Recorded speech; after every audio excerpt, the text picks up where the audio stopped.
할렐루야, 주님은 사셨습니다. 함께 찬송하시겠습니다. 160장 무덤에 머물러 함께 찬송하시겠습니다.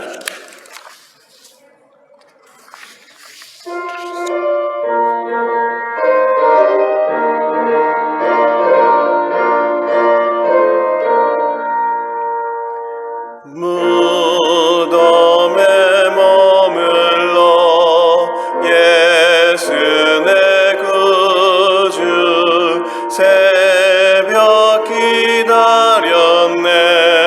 예수 내 주 원수를 다 이기고 무덤에서 살아나셨네. 어둠을 이기시고 나와서 성도 함께 길이 다스리시네. 사셨네 예수 다시 사셨네. 헛되이 지키네 예수 내 구주 헛되이 봉하네 예수 내 주 원수를 다 이기고 무덤에서 살아나셨네. 어둠을 이기시고 나와서 성도 함께 길이 다스리시네. 사셨네 예수 다시 사셨네. 거기 못 가두네 예수 내 구주 우리를 살리네 예수 내 주 원수를 다 이기고 무덤에서 살아나셨네.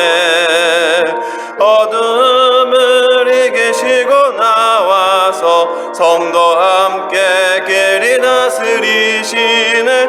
사셨네 예수 다시 사셨네. 아멘. 찬송가 한 장 더 하시겠습니다. 171장 하나님의 독생자 찬송하시겠습니다.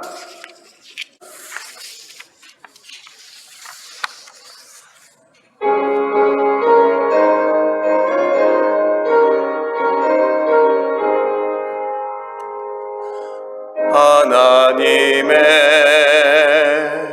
독생자 예수 날 위하여 오시었네. 내 모든 죄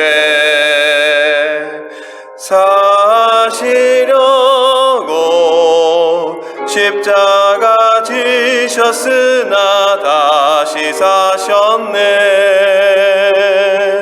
살아계신 주 나의 참된 소망 두려움이 사라지네. 사랑의 주 내 갈 길 인도하니 내 모든 삶의 기쁨 늘 충만하네. 주 안에서 거듭나누리 기뻐하며 찬양하리. 가슴 속에 넘치는 확신 우리의 가는 길에 소망 넘치네. 살아계신 주 나의 참된 소망 두려움이 사라지네. 사랑의 주 내 갈 길 인도하니 내 모든 삶의 기쁨 늘 영원한 싸움 다 마친 후에 우리 주님 배우리라. 사망 권세 다 물리치고 주님이 다스리니 영광 넘치네. 살아계신 주 나의 참된 소망 소려움이 사라지네. 사랑의 주네 갈 길 인도하니 내 모든 삶의 기쁨 늘 충만하네. 아멘. 자, 기도하겠습니다. 하나님 감사합니다. 우리를 죽기까지 사랑하신 주님의 그 사랑 때문에 우리가 이곳에 있음을 고백합니다. 특별히 죽음을 이기시고 부활하신 예수 그리스도를 우리가 예배하기 위해서 이 자리에 모였습니다. 하나님, 그 은혜를 기억하며 우리의 입술로 감사하게 주님 도와주시고 우리의 삶 가운데 살아계신 주로 말미암아 세상의 다른 것들에 소망을 두지 않고 오직 그리스도에게만 소망을 둘 때 우리 삶 가운데 세상에서는 줄 수 없는 놀라운 기쁨과 평강이 우리 가운데 임할 수 있도록 주님 저희 모두를 축복하여 주시옵소서. 이 모든 말씀 예수님 이름으로 기도드렸습니다. 아멘. 함께 말씀 보시겠습니다. 누가복음 24장 1절부터 12절까지 말씀입니다. 함께 읽으시겠습니다. 안식 후 첫날 새벽에 이 여자들이 그 준비한 향품을 가지고 무덤에 가서 돌이 무덤에서 굴려 옮겨진 것을 보고 들어가니 주 예수의 시체가 보이지 아니하더라. 이로 인하여 근심할 때에 문득 찬란한 옷을 입은 두 사람이 곁에 섰는지라. 여자들이 두려워 얼굴을 땅에 대니 두 사람이 이르되 어찌하여 살아있는 자를 죽은 자 가운데서 찾느냐. 여기 계시지 않고 살아나셨느니라. 갈릴리에 계실 때에 너희가 어떻게 말씀하셨는지를 기억하라. 이르시기를 인자가 죄인의 손에 넘겨져 십자가에 못 박히고 제3일에 다시 살아나라 하리라 하셨느니라 한데 그들이 예수의 말씀을 기억하고 무덤에서 돌아가 이 모든 것을 11 사도와 다른 모든 이에게 알리니 이 여자들은 막달라 마리아와 요한나와 야고보의 모친 마리아라. 또 그들과 함께한 다른 여자들도 이것을 사도들에게 알리니라. 사도들은 그들의 말이 허탄한 듯 들려 믿지 아니하나 베드로는 일어나 무덤에 달려가서 구부려 들여다보니 세마포만 보이는지라. 그 된 일을 놀랍게 여기며 집으로 돌아가니라. 아멘. 얼마 전 유튜브에 짤이라고 하죠. 짤막한 영상을 하나 보았습니다. 요즘 많은 사람들이 한창 보고 있는 펜트하우스라는 드라마의 내용을 정리한 영상이었는데요. 정리한 그 드라마의 내용을 보니 참 이런 막장 중에 막장이 없구나 라는 생각이 들었습니다. 그러면서 동시에 또 하나 드는 생각이 도대체 사람들이 왜 이런 막장 드라마가 재미있다고 보는 거지? 라는 궁금함이 생겼습니다. 그래서 나름대로 그 드라마가 인기가 있는 이유를 분석해 보니 바로 사람들이 생각하는 상식을 뛰어넘는 반전이 많이 나와서였습니다. 그리고 그러한 반전 중에 가장 하이라이트는 사람들이 전혀 예상하지 못했던 죽은 줄로만 알았던 사람이 다시 살아 돌아와서 철저히 자신이 살아있는 것을 속이며 자신을 비극에 몰아넣은 사람에게 복수하는 장면이었습니다. 여러분 드라마 좋아하시죠? 그런데 반전이 있는 세상 어느 드라마보다 더 큰, 가장 큰 반전이 있는 드라마가 있습니다. 바로 오늘 읽으신 본문입니다. 그 내용이 무엇입니까? 죽은 줄로만 알았던 예수님이 부활하신 사건입니다. 하나님의 아들이라고 불리던 스스로가 성자 하나님이신 예수님이 지난 3년 동안 이스라엘 전역을 휩쓸고 다니면서 온갖 기적과 이적을 행하시고 하나님 나라의 복음을 전하셨습니다. 하지만 그를 시기하고 질투하는 서기관 바리새인 대제사장들 그리고 한때 그를 따르며 호산나라고 외치던 사람들마저 함께 예수님을 당대 가장 수치스러운 형벌인 십자가에 못 박았습니다. 그런데 이런 비참한 죽음을 맞이했던 예수님이 3일 만에 다시 살아나셔서 그의 제자들 앞에 나타나신 반전의 드라마 같은 사건이 바로 오늘 본문의 내용입니다. 역사상 이러한 반전은 없었습니다. 왜냐하면 좀 전에 이야기 드린 것처럼 드라마는 실제로 주인공이 죽은 게 아니라 드라마를 시청하는 사람들의 흥미를 돋우기 위해서 드라마 작가가 반전의 반전을 만들려고 죽은 것처럼 꾸몄다가 다시 살린 바로 지어낸 이야기입니다.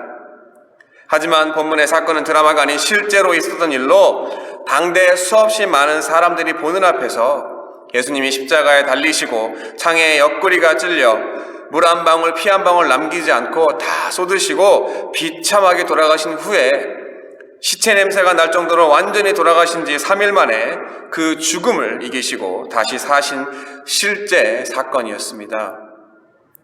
그런데 이러한 반전 오브 반전, 반전의 사건, 바로 부활의 소식을 들은 사람들의 반응이 어땠습니까? 9절부터 12절에 있는 말씀입니다. 무덤에서 돌아가 이 모든 것을 11 사도와 다른 모든 이들에게 알리니 이 여자들은 막달라 마리아와 요한나와 야고보의 모친 마리아라 또 그들과 함께한 다른 여자들도 이것을 사도들에게 알리니라. 사도들은 그들의 말이 허탄한 듯이 들려 믿지 아니하나 베드로는 일어나 무덤에 달려가서 구부려 들여다보니 세마포만 보이는지라 그 된 일을 놀랍게 여기며 집으로 돌아가니라. 사람들은 첫째로 믿지 않았습니다. 그래도 12절에 보면 베드로는 예수님이 장사되었던 무덤이라도 가서 도대체 무슨 일인가 확인했습니다. 하지만 결국 베드로도 부활의 사실을 믿기보다는 무덤에 있어야 할 예수님의 시체가 없는 것만 보고 신기하게 여기며 집으로 돌아갔습니다. 아니, 예수님이 살아 돌아오셨는데 반응이 왜 이렇지? 믿는 사람은 하나도 없고 예수님이 부활한 사람들에게, 예수님이 부활하신 사건이 사람들에게는 아무것도 아니었나? 여러분, 요즘 말로 스포일러 아시죠? 바로 미리 드라마의 내용을 이야기해서 사람들이 짜릿한 반전을 느끼지 못하게 하는 것입니다. 7절입니다. 이르시기를 인자가 죄인의 손에 넘겨져 십자가에 못 박히고 제3일에 다시 살아나야 하리라 하셨느니라 한데, 당시에 예수님은 자신이 죽을 것 그리고 3일 만에 부활할 거라는 사실을 사람들에게 미리 알렸습니다. 이처럼 예수님이 자신이 죽을 것과 다시 사는 것을 미리 이야기해서 스포된 것은 아닌가라는 생각도 해봤습니다. 뻔히 가짜인 드라마의 내용에도 시청률이 보여주듯이 주인공이 살아 돌아오면 사람들이 깜짝 놀라며 많은 관심을 두는데, 자신들 눈앞에 하나님의 아들이신 성자 하나님이신 예수님이 죽음을 이기시고 부활하셨는데 사람들의 반응이 왜 이 모양이지? 결국 그러한 반응들의 답을 얻기 위해서는 예수님의 부활이 사람들에게 어떤 의미인지를 아는 것이 우선이었습니다. 당시 제자들에게 예수님은 어떠한 존재였습니까? 아니, 무엇을 기대하고 예수님을 따랐습니까? 요한복음 6장 26절입니다. 예수께서 대답하여 가라사대 내가 진실로 진실로 너에게 이르노니 너희가 나를 찾는 것은 표적을 본 까닭이 아니요 떡을 먹고 배부른 까닭이로다. 수없이 많은 무리들은 예수님을 통해 얻게 되는 떡을 보고 따랐습니다. 또 다른 구절입니다. 요한복음 6장 15절입니다. 그러므로 예수께서 저희가 와서 자기를 억지로 잡아 임금 삼으려는 줄을 아시고, 그리고 단순히 떡뿐만이 아니라 기적과 능력을 행하는 예수님은 결국 이스라엘을 회복시키실 왕이라는 기대감에 사람들은 예수님을 따랐습니다. 그럼 일반인들은 그렇다 쳐도 예수님과 먹고 자고 3년을 따라다니며 가르침을 받은 제자들은 어땠습니까? 그들은 무엇 때문에 예수님을 따랐습니까? 마태복음 20장 20절입니다. 예수께서 이르시되 무엇을 원하느냐? 이르되 나의 이 두 아들을 주의 나라에서 하나는 주의 우편에 하나는 주의 좌편에 앉게 명하소서. 세베대의 아들인 야고보와 요한의 어머니의 말을 통해 알 수 있듯이 제자들은 예수님의 좌우편에 앉아 한 자리씩 차지하려는 마음이 있었습니다.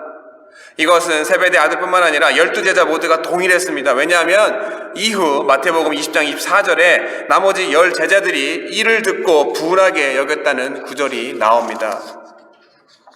결국 일반 사람들이나 제자들 모두 나에게 눈에 보이고 손으로 만져지고 피부로 느껴지는 뭔가 이득이 있거나 그것을 기대했기 때문에 예수님을 따랐습니다. 그런데 그러한 예수님, 기적과 능력을 행하는 하나님의 아들이신 예수님이 결국 반전처럼 십자가에서는 아무런 반항도 못하고 힘없이 달려 돌아가신 것으로 말미암아 사람들은 그동안에 예수님에 대한 기대가 모두 사라졌습니다. 그래서 예수님이 돌아가실 때 아마도 사람들은 이렇게 이야기했을 것입니다. 우리가 헛다리 짚었다. 그렇기 때문에 그가 부활하셨다는 것을 믿는 것, 아니 다시 사신 것을 두 눈으로 보았어도 반항 한번 못하고 그렇게 돌아가신 분이 이제 와서 살아 돌아온들 나에게 무슨 이득이람. 사람들과 제자들은 이처럼 예수님의 부활이 그다지 나에게 기쁨을 줄 만한, 바로 나에게 무엇인가 돌아올 이득이 없을 거라고 생각했기 때문에 오늘 본문과 같은 냉랭한 반응을 보였을 것이었습니다. 결국 사람들과 제자들은 예수님이 전한 하나님 나라의 복음을 듣고 그것을 올바로 이해하기보다는 그 복음을 전하기 위해 수단으로 사용되어진 기적과 이적, 그리고 여러 가지 이익들만을 바랬던 것이었습니다.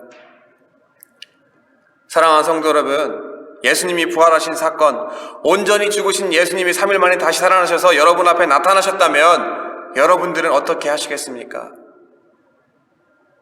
여러분들에게 부활하신 예수님은 어떤 의미이십니까? 성경 말씀 한 군데를 읽고 마치도록 하겠습니다. 베드로전서 1장 3절부터 12절까지 말씀입니다. 세번역 성경으로 읽겠습니다. 우리 주 예수 그리스도의 하나님 아버지께 찬양을 드립시다. 하나님께서는 그 크신 자비로 우리를 거듭나게 하시고 예수 그리스도를 죽은 사람 가운데서 다시 살리심으로써 우리에게 산 소망을 안겨주셨습니다.